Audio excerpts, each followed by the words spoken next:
저희들이 할 차례가 무생법이 맞습니까? 연락이 오죠. 그렇게 우리가 진도가 안 나갔습니까?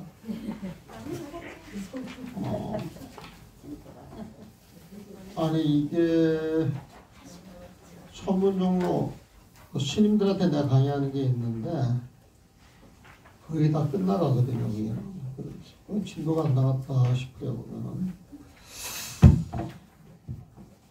근데 이 선문종로가요, 한문으로 이 보면은, 이제 한문이 이게 이제 풀이가 잘 안 돼요. 그래서 이 번역을 해놓은 걸 보면 좀 어려운데, 우리는 내용을 좀 아니까 한문을 보면 되게 재미가 있거든요, 보면은. 근데 이제 한문을 모르고 또 똑같은 내용을 다른 용어로 바꾸는 거기 때문에 여러분들이 굉장히 지루할 수도 있겠다 이제 이 생각이 드는 거예요 보면은. 그래서 이거를 하나하나 반항하지 않고 큰 테두리로 그냥 설명만 하고 이게 빨리 끝나야 다른 재밌는 공부를 하지 않을까 싶어 그 생각이 들어요 보면은. 이 선문종로라고 하는 것은 깨달음을 이야기할 때, 깨달음을 이야기할 때 우리가 견성했다 그러면은 이런 데에서 견성했다라고 이야기를 해야 됩니다. 그런 거 이야기하는 거예요. 근데 우리가 그 깨달음 이야기할 때 부처님 마음을 갖는다라고 하는 소리인데 사실 부처님 마음에 대한 개념 정리만 끝나면 이게 그렇게 어려운 게 아니거든요, 보면은. 근데 우리가 이 부처님 마음을 이야기할 때, 깨달음을 이야기할 때, 도를 이야기할 때, 내가 이제 자주 인용하는 글귀가 법성계, 앞에 그 네 구절하고, 그 다음에 성가기감 1장을 제가 많이 인용을 해요. 성가기감 1장을 보면은. 그러면은, 그 법성계에서 보게 되면, 법성, 원륜, 무이상, 제법, 부동, 불례적, 무명, 무상, 절일체, 증지, 소지, 비여경 그렇게 이야기하는 게 있습니다. 이건 부처님 마음에 대해서 이야기를 해보면 이 부처님 마음이라고 하는 것 그걸 법성이라 그래. 모든 법의 성품은 부처님 성품이 있다는 거예요.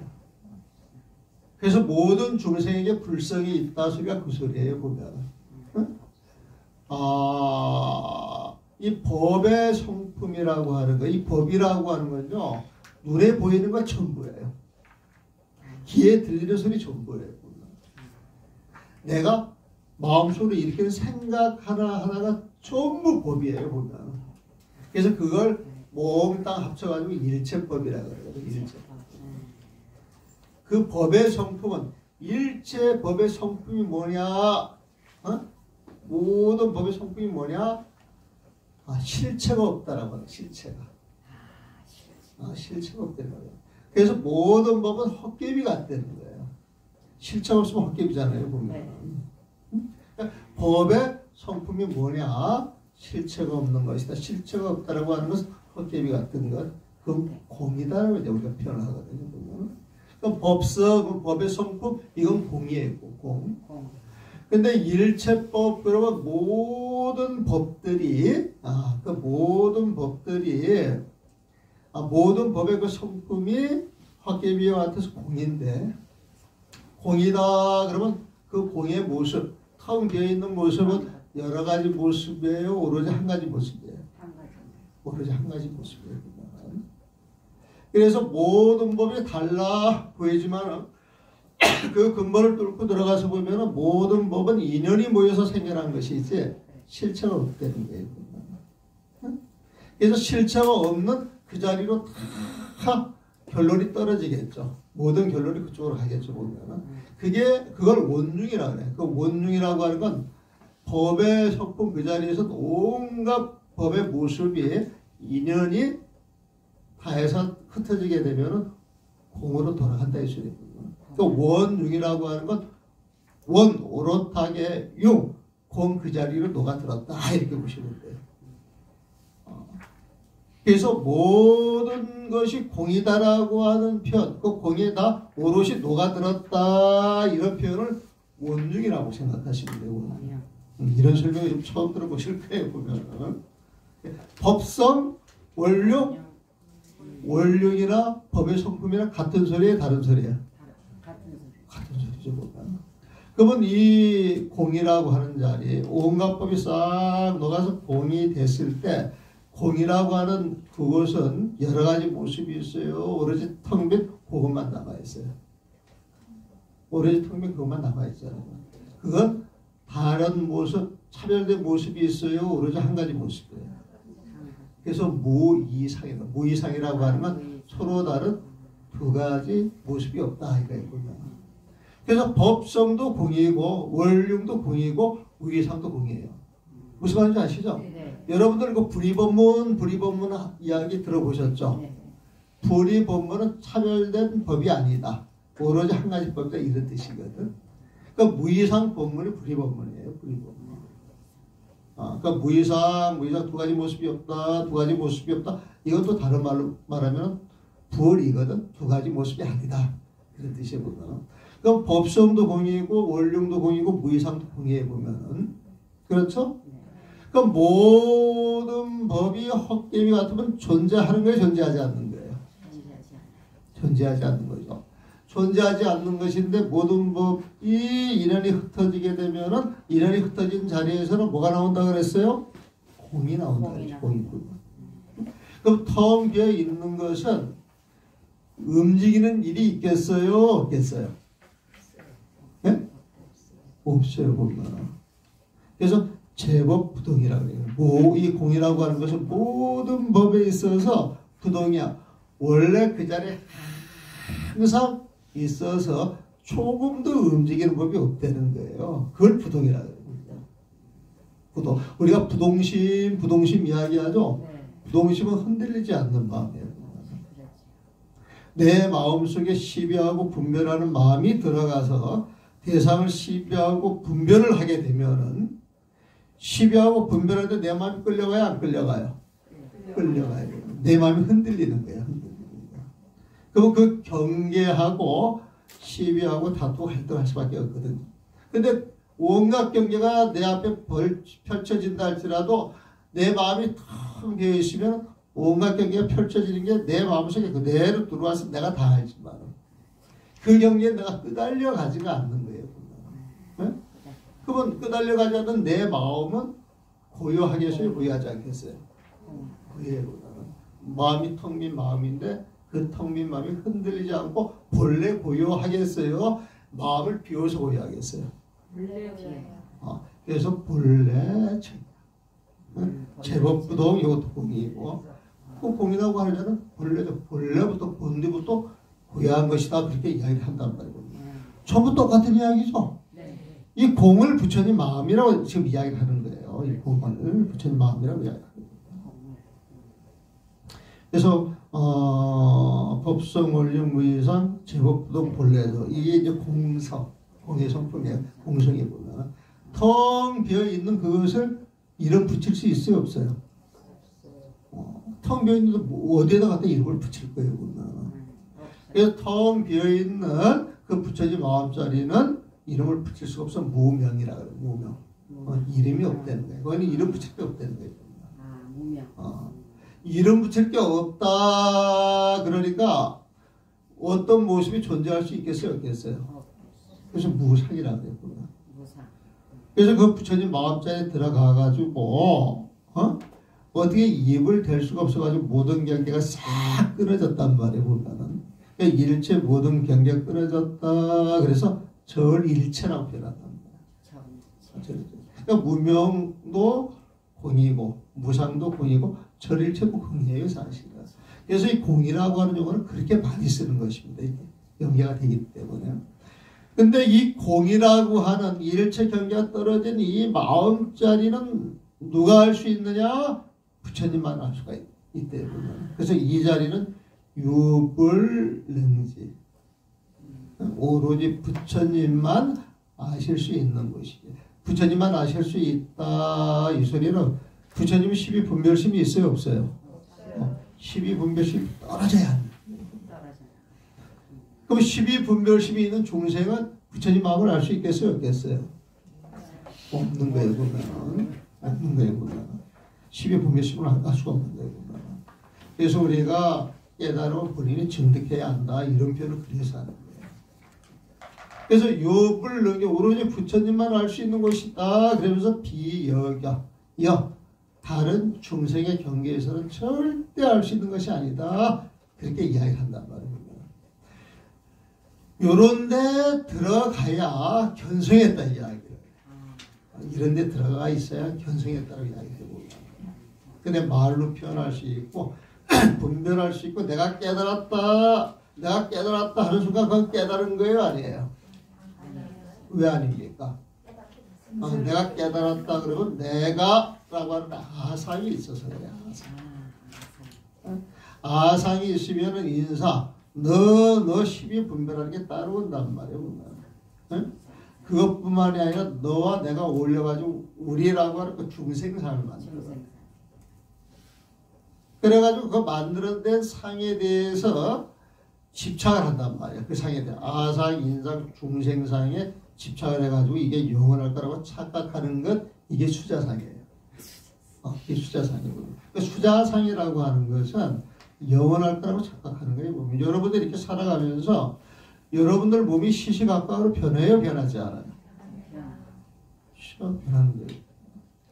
그러면 이 몸이 변한다라고 하는 것은 늘 같은 모습으로 있는 거예요? 늘 변해가고 있는 거예요?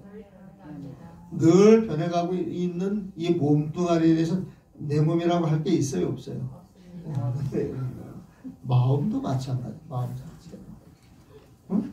그런데 우리는 내 마음 그런 용어를 많이 쓰잖아요. 내 몸 그런 용어를 많이 쓰잖아요.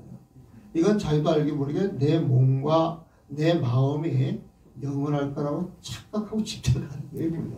그게 수자상이에요.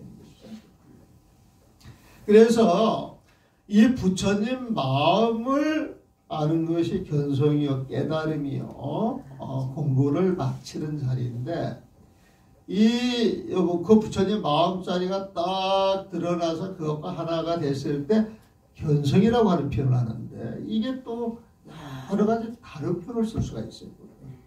응? 지난 시간에는 그 무념종정이라고 하는 표현을 쓰고 오늘 배우는 데는 무생법이라고 하는 이야기를 쓰기도 하고 또 이걸 쭉 이어가게 되면 뭐 상적, 사중득까지 여러 가지 표현을 쓰거든요. 보면은. 그런데 지금 말씀드린 그런 개념만 확실하게 알고 부처님 마음이라고 하는 거에 대해서 내가 늘 감별할 수만 있다 그러면은 부처님 마음에 대한 그 표현을 이제 한문을 좀 아셔야 된다고 하는 전제가 한문을 쓰니까 한문을 알면 금방 내용이 정리가 될 수 있는 겁니다. 그럼 오늘 배우는 것은 무생법인이에요. 무생법인. 이 무생이라고 하는 말이 나오면은 무생멸자를 넣으라 그랬어요. 무생사를 넣으라 그랬어요. 그 무생은 생멸하는 마음이 없는 거예요. 생사는 마음이 없는 거예요. 무생법 그러면은 생멸이 없는 법, 생사가 없는 법. 생멸이 없고 생사가 없다. 이 소리는 다른 말로 불생불멸이야. 그렇죠? 네. 그러면 무생법 그러면 생멸이 없는 법, 생사가 없는 법. 이건 불생불멸의 법이에요. 불생불멸의 법. 이 부처님 마음자리는 우리가 태어나기 이전에도 있었고 우리가 깨닫기 이전에도 있었고 깨달은 뒤에도 있고 우리라고 하는 인연이 사라져도 그 부처님 마음은 그대로 남아있는 거예요. 그 공 자체를 보면. 그래서 이런 내용을 간단히 이 부처님 마음, 이 공을 간단히 허공의 비유를 많이 해보면 허공이 부처님 마음은 아니에요. 이 허공도 부처님 마음에서 망념이 툭 튀어나와가지고 무명이 생겨가지고 망념이 툭 튀어나와서 그 망념이 이 우주를 만들었다 그래요. 우주 자체를. 우리 능언경에 보면은 어느 날 그런 망념이 생겨가지고 밝은 세상으로 가고 싶다라고 하는 그런 마음을 일으키는 그 어두운 마음이 이 허공이 됐다는 거예요.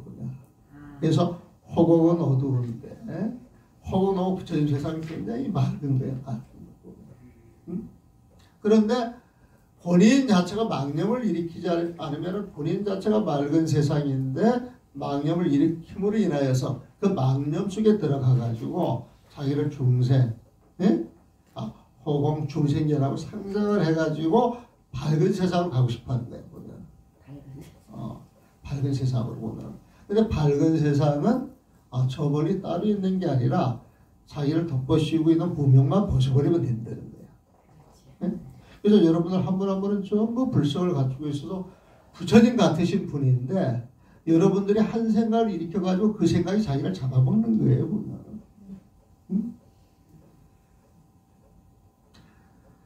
그 심리학 그 이야기할 때 사람의 심리가 그 사람을 지배하기 때문에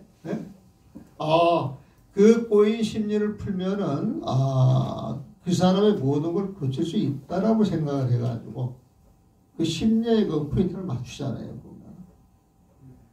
그런데 이제 우리가 생각할 때에는 이 마음이라고 하는 것은 대상으로 놓고 풀려고 노력하기 시작하면 더 꼬인다는 거야.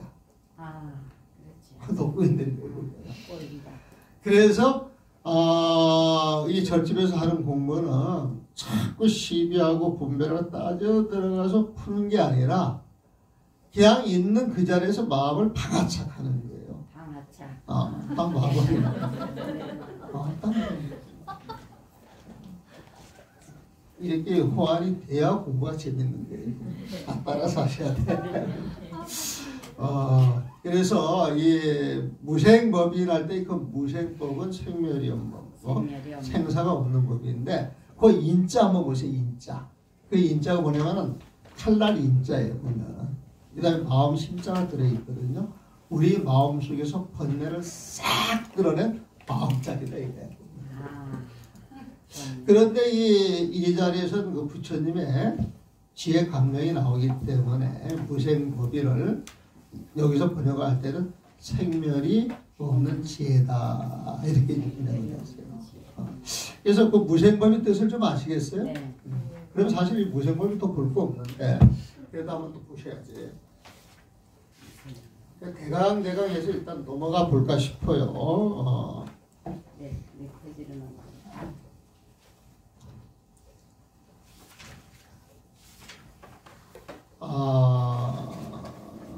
89페이지입니다. 생멸이 없는 지혜. 원래 이거 원문은 무생법인 이렇게 돼 있는 거예요. 그러니까 무생법인 하면은 이런 거를 처음 접해보는 사람은 수수께끼 같은 글이야. 이게 무슨 말인지 모르거든. 우리도 이제 처음에 절집에 들어와가지고 선문 정도를 딱 받아서 딱 폈는데 한문으로 돼 있단 말이에요. 보면. 근데 무생법이 그럼 이게 되게 멋있는 말인데 뜻을 모르는 거예요. 보면. 근데 절집에서 공부하실 때 무조건 멋있는 말은 뭐예요? 부처님 마음. 부처님 마음. 다 해결된다니까? 무생법이라면 이게 멋있잖아. 이게 부처님 마음. 부처님 마음이에요. 생멸이 없는 지혜가 부처님 마음에서 나오는 것이죠. 그래서 이제 89페이지 그 원문을 번역한 걸 한번 보겠습니다. 청문은 부처님의 거룩한 마음을 알 수 없으니 부처님의 거룩한 마음은 누구만 알 수 있어요? 부처님만. 그래서 청문 영각보살도 몰라요. 보면은 아공에 머물러 있고 그래서 청문은 아공에 머물러 있으면 그걸 깨달음이라고 착각을 한다는 거예요. 보면. 보살은 또 모두 복공에 빠져 있어 복공을 깨달음을 생각하는 거예요. 그래서 참 부처님의 성품을 보지 못한다. 상근계 중생이라면 호련히 선지식의 가르침을 만나 바로 알고 수행 단계를 모두 뛰어넘어 단숨에 본디 성품을 깨닫는다. 이것은 선지식, 진짜 선지식은요. 이렇쿵 자세하게 설명하지 않고 불법의 적적 대의가 뭡니까? 그러면은 뜰 앞에 참나무 말은 똥막대기 딱 한마디 던진다는 거예요. 보면. 그래서 그걸 통해서 알아버리면은 공부가 끝나는 것인데 그걸 모르면 이제 그걸 부둥켜 안고 공부하는 게 이제 화두를 하는 거야. 화두를 하는 거야 보면. 그래가지고 그걸 꽉 부둥켜 안게 되면 꽉 부둥켜 안는 그 자리에서 다른 생각이 있겠어요, 없겠어요? 다른 생각이 없으면 망념을 일으키지 않는 거예요. 그래서 화두를 꽉 부둥켜 안는 데서 다른 생각이 일체 일어나지 않을 때 오로지 일편단심 그 화두하고 하나가 됐을 때 마음이 맑아지고 맑아졌어. 맑아져가지고 결정적으로 어떤 계가 탁 주어지게 되면 마음이 툭 터진다는 거죠. 그래서 조사 스님들 그 가르침이라고 하는 것은 단계적으로 자상하게 일러주는 게 아니라 부처님의 마음을 어떤 계기를 통해서 딱 던져주려고 하는 거예요. 그 계기를 던져줘가지고 바로 알았을 때는 기연이야, 기연. 기연을 만나서 깨쳤는데 바로 알아듣지 못하면 이제 그게 화두가 돼가지고 이제 공부를 하는 거예요. 그래서 01번 그냥 넘어가고 2번을 한번 볼게요. 깨달음은 자신의 본디 성품을 깨닫는 것이니 자신의 본디 성품이 불성이에요. 보면 한 번 깨달으면 영원한 깨달음이어서 다시는 어리석지 않다. 한 번 깨닫게 되면 부처님 세상에 들어가기 때문에 영원히 거기에서 살지 다시 매지는 일이 없다는 거예요. 태양이 나올 때 그래서 이제 이런 표현은요, 누가 깨달았다 그러면은 정말 좋은 경계를 이렇게 딱 만났잖아요. 보면은 그럼 공부 점검하는 방법이 내가 깨달았다 소리를 하는 게 아니라 공부를 이제 많이 해가지고 사전 지식이 있는 사람들은 그런 경계가 내가 일상생활까지 가는가 안 가는가 이걸 챙겨요. 이걸 챙겨요. 그래서 그 경계를 일주일을 지내보고 2주일을 지내보고 3주일을 지내봐도 그 경계가 꾸준히 이어졌을 때는 힘을 얻은 거예요. 그런데 깜빡 그 식신이 맑아져가지고 나오는 경계를 진짜 경계인 줄 알고 움켜잡 잡으면 마구리 경계에 떨어지는 것이고 그걸 일주일, 2주일, 3주일 봐서 그 경계가 쭉 가게 되면은 이게 진짜 내 공부를 통해 나타나는 경계가 맞구나 이제 생각이 들면은 그때 이제 선지식을 찾아서 정을 받는 거예요.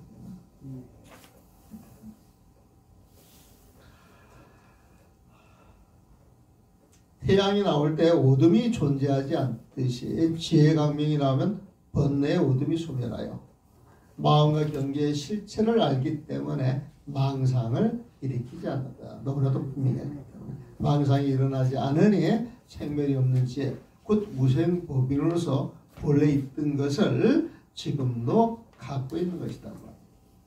이 자리는 돌을 닦거나 자설할 필요도 없으니 곧 열애의 청정선이다. 이 자리에서는 돌을 닦으라. 부처님 마음을 갖고 있는데 돌을 닦을 필요 없잖아요. 부처님 마음을 갖고 있는 내가 좌선해야 되겠어? 참선해야 되겠어? 이런 말 안 하잖아요. 좌선이나 참선은 부처님 마음을 갖기 위해서 하는 것인데 그 마음을 이미 갖고 있다면 그거 할 필요가 없는 거예요. 그렇지 않아요? 보면은 그래서 좌선이나 참선하는 것은 부처님을 갖기 위한 과정이지 그것이 진짜 배가 아니야. 방편일 뿐이다. 이걸 또 분명히 염두에 두셔야 돼. 그래서 그 부처님 마음이 곧 열애의 청정선이다. 이 청정선, 내가 선 그러면은 뭐라 그랬어요? 부처님 마음이라 그랬잖아요. 그 부처님 마음을 열애가 부처님이잖아요. 그 열애선, 열애의 마음, 부처님의 마음 이렇게 되는 거예요. 그래서 이 무생법인은 그렇게만 이해를 하면 될 것 같아요. 보면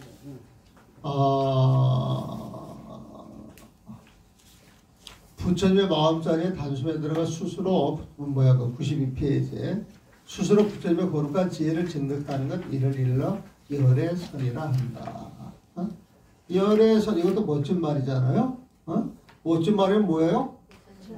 부처님 마음이에요. 부처님 마음. 선이 부처님 마음이고 부처님 마음을 갖고 계신 분을 불이라고 그러고 불을 그러죠. 부처님 불자를 쓰잖아요. 보면 그 부처님을 또 다른 표현으로 뭐라 그래요? 열애. 그러니까 열애선 이것도 부처님 마음이에요. 이 열애는 여여한 부처님 마음에서 오신 분이라 그래서 열애예요.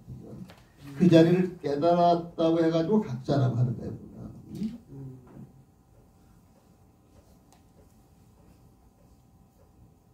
4번 보세요. 지금 이 나라에 선이 있다고 하셨는데 어떤 것입니까? 라고 물었어요. 근데 스승은 흔들리지 않아 선이라고 할 것도 없는 것이 열애선이니. 흔들릴 것. 흔들리지 않아. 아까 그 부동심이라고 그랬죠. 부동심. 그러니까 흔들리지 않아 선이라고 할 것도 없는 것이 열애선이니. 선이라는 생각조차 벗어나 있다. 부처님 마음자는 이게 부처님 마음이야 이렇게 생각하는 놈이 있겠어요? 없겠어요? 있죠. 부처님 마음자에서 그런 게 있어요? 그런 게 있으면 누가 있는 거예요? 없는 거예요? 왜 거꾸로 말씀하시나? 누가 있는 것이. 누가 있다 그러면은 화상이 펼쳐집니다. 그래서 이게 별로 이게 아주 간결한 거예요. 간결한 것. 93페이지 한번 또 4번 한번 아니 4번 한번 볼까요? 도를 배우는 사람들은 먼저 모든 인연과 배움을 물리쳐 반드시 어떤 것도 구하지 않고 어떤 것에도 집착하지 않아야 한다. 이게 방아착이죠. 방아착. 모든 걸 물리치는 깊디 깊은 오묘한 법을 들어도 맑은 바람이 귀에 스치면서 살짝 지나가는 것처럼 다시 찾거나 구하지 말아야 하니 이것이 열애선에 깊이 들어가 선이라는 생각조차 벗어나는 것이다. 앞에 내용을 다시 한번 설명해 줍니다.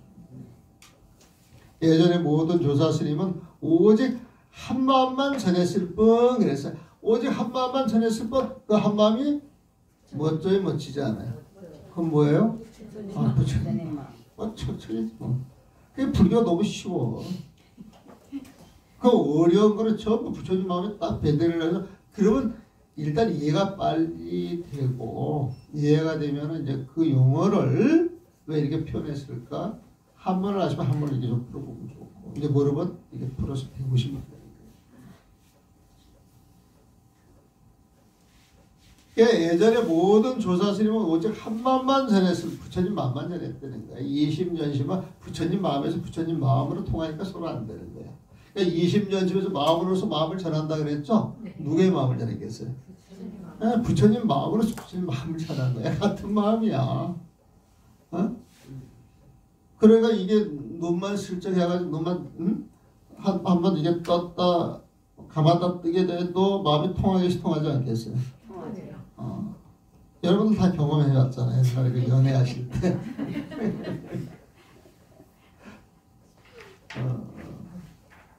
그리고 아주 친한 사람들, 아주 가까운 사람들은 그냥 눈만 끔뻑해도 무슨 뜻인지 알잖아요. 이 마음을 가리켜 이거 말하네. 이 마음을 가리켜 부처님이라 하며 한 마음은 부처님이지. 단숨에 등각과 묘각을 뛰어넘어 결단코 다른 생각을 내지 않는다.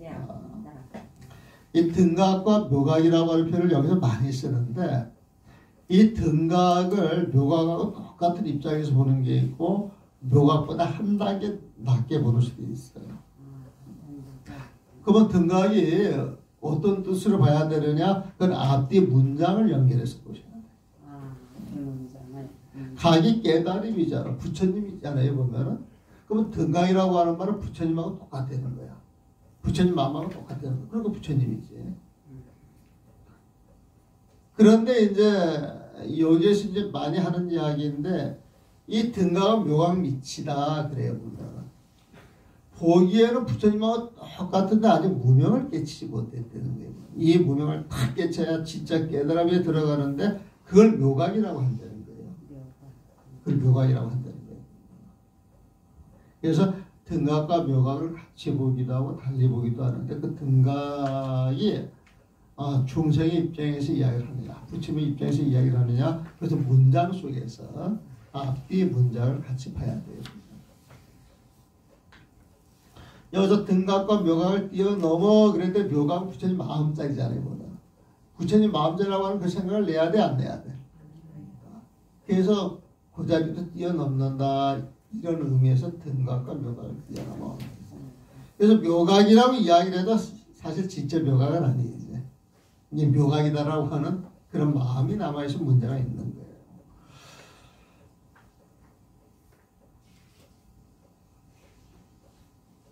밑에 또 가섭 이야기 한번 볼까요? 어떤 스님이 가섭이 부처님의 마음도장을 받았으니 부처님의 뜻을 말하고 전할 수 있는 사람입니까? 라고 묻자 스승이 그렇다라고 하였다. 그러자 다시 만약 부처님의 뜻을 말하고 전할 수 있는 사람이라면 소승의 가르침을 떠난 사람이 아니겠습니까? 라고 반문하니 스승께서 가섭은 본디 마음을 깨달았기에 소승이 아니다. 열의 마음을 깨닫고 열의 뜻을 알며 열의 모습을 보는 사람은 열의 심부름꾼이니 부처님의 뜻을 말하고 전할 수 있는 사람이 된다라고 하였다. 이 내용은요, 이 백년암 스님이 선을 너무 좋아하고 이 선이라고 하는 것은 부처님 마음을 전하고 전했는데 그 시작이 가섭이다. 그래서 이 가섭 존자는 마음을 깨쳐서 부처님 마음하고 똑같아져 가지고 그 법을 이은 사람이지 성문이라고 하는 부처님의 제자라고 해서 소수로 봐서는 안 된다. 그 이야기를 하고 싶어서 하는 이야기입니다. 그러니까 우리 스님께서 이렇게 밀어주고 싶어 하는 사람도 확실하게 당신의 논리를 개발해서 참 밀어주는 거예요. 중생들이 이 떼거리 지어가지고 물이 지어가지고 가만히 이런 중생들 입장에 다 맞는 이야기예요. 부처님 입장에서 맞지는 않지만 왜? 중생들은 그래야 서로 위안을 하고 같이 더불어 사는 모양이야. 그런 중생들한테 그게 아니다 이야기를 해도 잘 안 맥히지. 그냥 말로는 알아듣는 것 같은데 실제 생활 속에서 그런 게 잘 실천이 안 되죠. 그래도 이런 걸 자꾸 듣고 실천하기 시작을 하게 되면은 어느 날 점차점차 그렇게 돼 가요. 그래서 마음을 어떻게 길들이느냐? 길들이게 수행해 보면은 나쁜 마음을 버리는 것도 수행, 좋은 마음으로 길들이는 것도 수행. 가면서 순간순간 시시분별을 가져가지고 잘못된 마음을 척척 놓는 것도 수행. 그래서 이것만이 수행인데 이런 건 없지. 삶 전체가 수행이 돼야 돼. 그러니까 신앙생활이라고 하는 건 절에만 와서 하는 거 아니에요. 여러분들이 잠을 들 때도 늘 부처님을 품고 자야 돼. 그래야 신앙생활이 되는 거예요. 일어나서도 늘 부처님을 품고 일어나야 되고 어딜 가도 늘 부처님 품 안에 있어야 돼. 그건 점차 부처님하고 늘 같이 사니까 부처님을 닮아가겠어요? 안 닮아가겠어요? 닮아가겠어요. 그게 수행이지. 그 부처님과 똑같은 모습으로 드러나는 그 자리가 도노돈수한 거예요, 보면. 그래서 도노돈수라고 하는 건 별로 어려운 거 아니다. 그냥 부처님 법대로 살아가지고 부처님 모습으로 놔두면 되거든. 그런 분들은 12분별 한다, 안 한다? 12분별만 놓아버려, 부처님이라니까. 12분별만 나와버렸다. 예, 보면 어떤 스님이 육조 스님은 부처님의 경전을 모르는데 일자 무식이라고 그러잖아요. 육조 스님은 어찌 가사를 전해받아 육조가 될 수 있습니까? 무식한 사람이 어찌 육조가 될 수 있습니까? 이렇게 질문하는 거예요. 보면. 그래서 스승이 말하기를 육조 스님은 당시 가사를 전해받았을 때 말없이 부처님의 마음과 하나 되어 오로지 열의 깊디 깊은 뜻을 증득하였기에 부처님 마음을 알았기에 그래서 법을 그에게 부족한 것이다. 법을 전하는 것은 문자와 아무런 상관이 없고 부처님 마음을 가졌느냐 안 가졌느냐 그걸 본다는 거예요. 보면. 근데 육조스님은 응모소지 생기심 그 말에 딱 깨쳤다고 하잖아요. 응모소지 생기심 쉽게 말하면 뭐라고요? 집착하지 마세요. 그런 뜻이거든요. 집착하지 마세요가 어려운 말이에요? 쉬운 말이에요? 그 말도 그냥 100%탁 믿은 거야 보면. 그래가지고 이제 그 오조 홍인대사를 찾아가가지고 행자 생활을 하면서 8달이 지나가지고 홍인대사가 밤에 부르잖아요 보면. 그래가지고 금강경을 쭉 설해주는데 응모소주의 생기심 이 구절에서 다시 한번 또 개고를 했다는 거지 보면. 응모소주 생기심 가지고 일취월장을 했는데 이걸 완전히 다진 게 홍인대사한테 금강경 강의를 들으면서 응모소주 생기심 집착하지 말라 이 소리에 마음이 트여서 거기에서 이제 법을 이어받았다는 것이고 육조 스님이 마음을 열었기에 그 마음을 인정해서 법을 전하는 것이지. 그래서 지금 여기에서 그 무생법이라고 하는 말은 안 나오는 게 부처님 마음인데, 부처님 마음인데 계속 그 부처님 마음을 전해받아야 법이 전달이 되고 조사 스님이 될 수 있는 것이다. 그런 이야기를 계속해요. 그래서 지금 그 무생법인 이야기가 제법 그렇게 해놨는데 지금 무생법이라고 하는 말이 안 나오는 거죠. 거기에 이제 무생이라고 하는 말이 나옵니다. 07번을 한번 보세요. 07번. 부처님은 생멸이 없는 삶을 부처님의 삶으로 삼고 무생을 당신의 삶으로 삼는다는 거예요. 생멸이 없는 삶을 부처님의 삶으로 삼고 먹을 곳이 없는 것 무주를 당신의 먹을 곳으로 삼는다. 그래서 자 무생해가지고 생멸이 없다 그러면은 생멸하는 것이 없다 그러면은 뭐가 있다 없다? 없는 거예요. 눈으로 보이는 모든 것은 생멸하는 게 있거든. 눈으로 보이는 모든 것 가운데 생멸이 없는 것 한번 이야기를 해보세요. 여러분들 마음이든 사람이든 산이든 강이든 바다든 생멸이 없는 거. 생겨났다 사라지고 생겨났다 사라지고 그러니까 허공이요? 허공도 생겨난 거예요. 우리 그 원각경에 보게 되면은 무변허공은 각소현발이다 그런 말이 나와요. 끝없이 큰 이 허공도 각 깨달음 부처님 마음속에서 드러난 것이다. 이 부처님 마음속에서 드러난 것인 줄 모르고 집착을 하면은 무명이고 드러난 것인 줄 알고 여기에 연연하지 않고 부처님 근본 마음자를 탁 지키면은 지혜로운 사람이다. 그래서 무변허공 각소현발. 옛날에 큰 스님이 이제 법문을 하신다 그래가지고 산중에 공부를 열심히 하시던 스님이 하도 유명해서 법문을 들을 것 같아요. 그런데 그 스님이 무변허공 각소현발을 어떻게 강의를 하냐면은 무변허공에서 각이 드러난 것이다 이렇게 이제 법문을 해. 각에서 무변허공이 생겨난 것이다 이 소리하고 무변허공에서 각이 생겨난 것이다 이건 완전히 반대잖아. 반대죠. 근데 무변허공에서 각이 생겨난 것이다 이 말을 딱 듣자마자 법문 들으러 왔던 사람은 그 소리를 딱 듣자마자 자리에서 일어나가지고 뒤도 안 타고 갔다는 거예요. 아주 나쁜 놈이라고. 법을 가지고 사기친다고 아주 나쁜 놈이라고. 이 무간주의에 갈 놈이라고. 그냥 갔다는 거예요. 대단한 스님입니다. 그게 원각경에도 나오지만은 능언경에도 똑같은 소리를 해요. 그리고 요즘 과학기술도 그런 말 해요. 응? 허공은 빅뱅으로 생겨났다 그러잖아. 이 천체를 보면. 응? 빅뱅 이전의 것이 무엇이냐 이거예요. 빅뱅 이전은 무언가 입될 수 없는 탁 되는 그 무엇이야 보면. 도덕경에서도 이야기하는 것도 마찬가지야 보면. 도라고 하는 것은 이 세상이 생겨나기 이전에 있었어. 응? 근데 도가 있어가지고 흘러나오는 게 덕이야, 덕 보면. 도가 있어서 흘러나오는 게 덕이야 보면.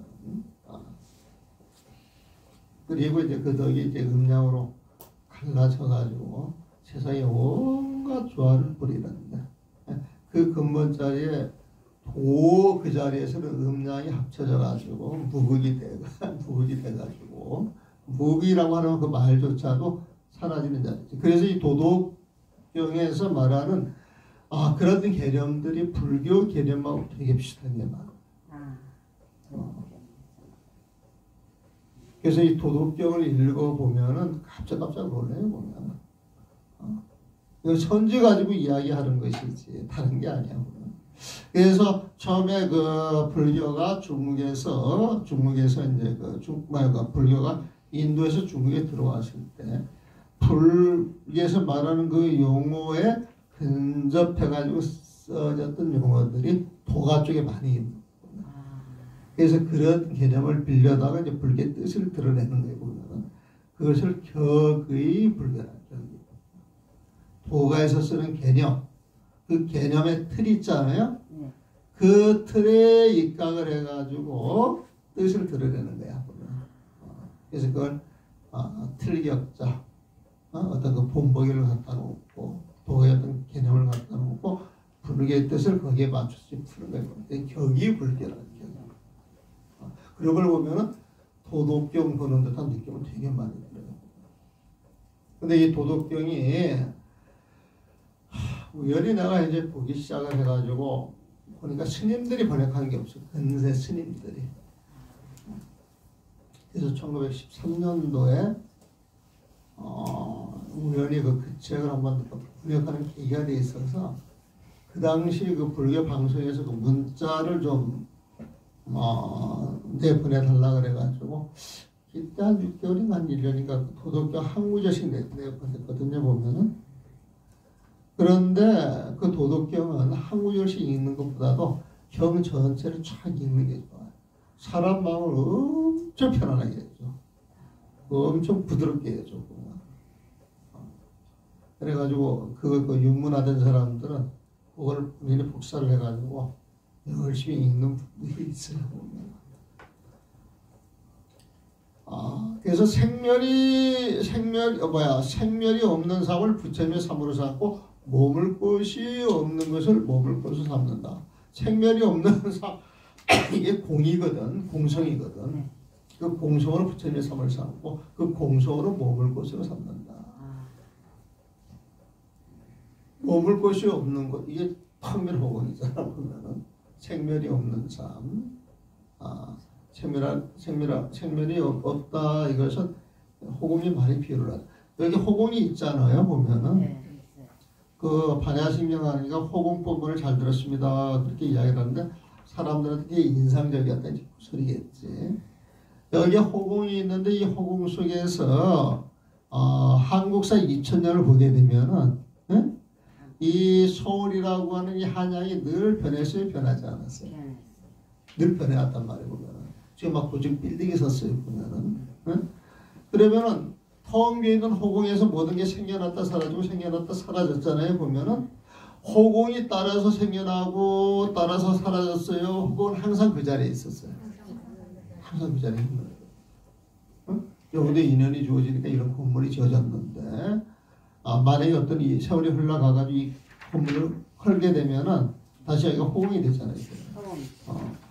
이 집을 지었다고 해가지고 저 벽 속에 호공이 어디 다른 데 가 있는 게 아니야.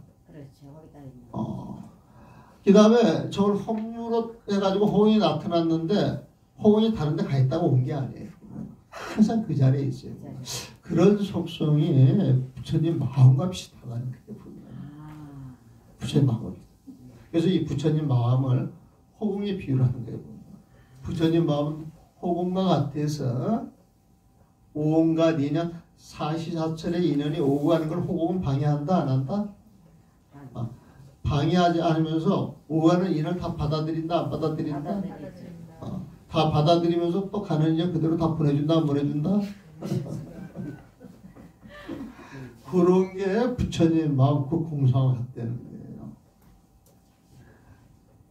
생멸이 없음을 깨달으면 부처님 마음을 깨달았다 이거죠. 이를 일러 묘각이라 하고 한 생각에 단박 뛰어넘으니 어찌 번거롭게 놀 것이 있겠는가. 이제 도노dom수리 이야기하죠. 강의사 한번 볼까요? 생멸이 없는 무생이 수행의 마지막 깨달음인 것을 묻자라도 알 수 있으니 네? 망상이 다 없어짐을 근본으로 한 마조스님의 무생도 그러하다. 이 무생이라고 하는 표현을 쓰게 되면 무생멸 무생사, 생멸하는 마음이 없다, 생사하는 마음이 없다, 부처님 마음이다, 이렇게 알면 된다. 경전에서 여러 종류의 생멸이 없는 지혜, 곧 무생법인을 설하였지만 묘각만이 진실한 무생이다. 여러 가지 이야기를 하면서 무생법인을 설했는데 묘각 그 자리, 부처님 마음자리에 있는 그것만이 진실한 무생이다. 그런 표현이에요. 그래서 이 별로 어려운 거 없어요. 별로 어려운 게 없으니까 놀다가도 괜찮다 이 소리였거든요.